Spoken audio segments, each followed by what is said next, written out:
Gentleman from Texas.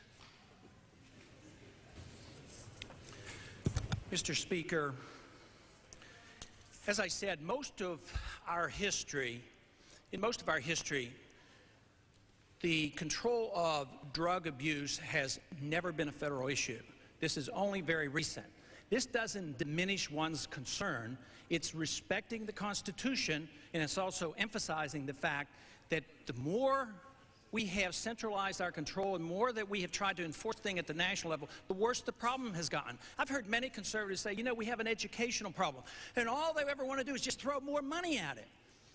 I can't see how this is any different. Yes, we have a major problem, but it gets worse, and all we do is throw more money at it with exactly the same programs.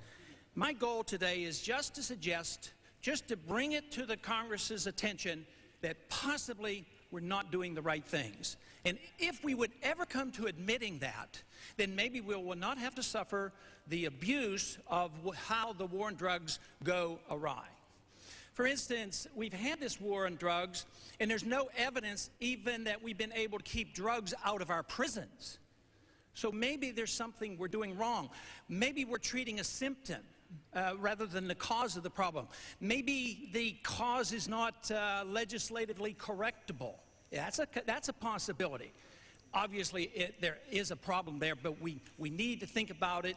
We need to take a consideration and not ever to write off those of us who might say we don't endorse the current approach as being one that might not be concerned about the issue. Obviously, I am concerned. I have 5 children, I have 13 grandchildren, I'm a physician. I have a great deal of concern, but I've also been involved and I have seen people who have suffered, and therefore I have probably a slightly different approach to the problem. But I do think that we ought to look for a minute at the harm done with the war on drugs. So often there are victims from the war on drugs that go unnoticed. How often have we seen on television and how often have we read in our newspaper of a drug bust with hooded FBI agents and hooded DEA agents barging in to the wrong apartment and really tearing the place up, confiscating property of people who'd never committed a crime? Why are we at the point now that we permit the war on drugs to be fought without due process of law? All they have to be is a suspect. All you have to do is have cash these days, and the government will come and take it from you. And then you have to prove your innocence. That's not the Constitution. We have gone a long way from the due process. Our job here is to protect the civil liberties of individuals. Yes, we ought to try to influence behavior, and yes, we ought to make laws against illegal behavior, national when necessary, but local when the Constitution dictates it. But at the rate we're going, we're making very, very little progress.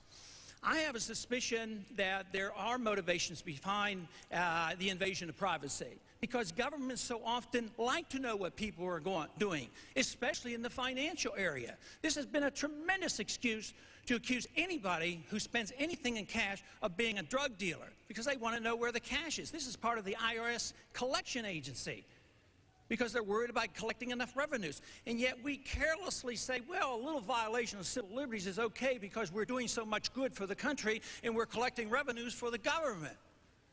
But we can't casually dismiss these important issues, especially if anything I suggest that this war on drugs is, or the problem of drugs in perspective, is not nearly what some people claim it to be, and that many people are dying from other problems rather than these.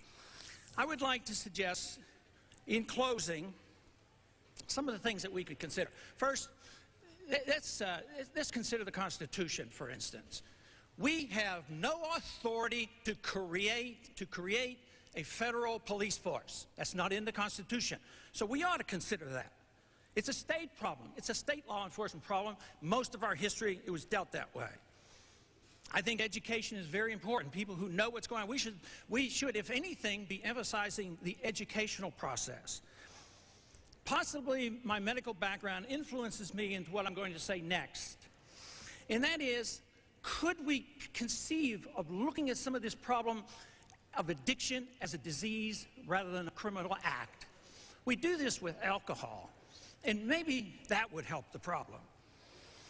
But is it conceivable that we're looking at a symptom, that the drug problem, the drug craze, is a reflection of moral values in the society? You know, we can't get rid of teenage illegitimacy by writing a national law against teenage pregnancy. And we're not likely, we haven't been able to get rid of drug usage as a teenage drug usage by writing national laws and coming down with the armed might of the federal government. So I do not think the current process is going to work. Kids go on drugs because they're seeking happiness, they're alone, they're in broken families.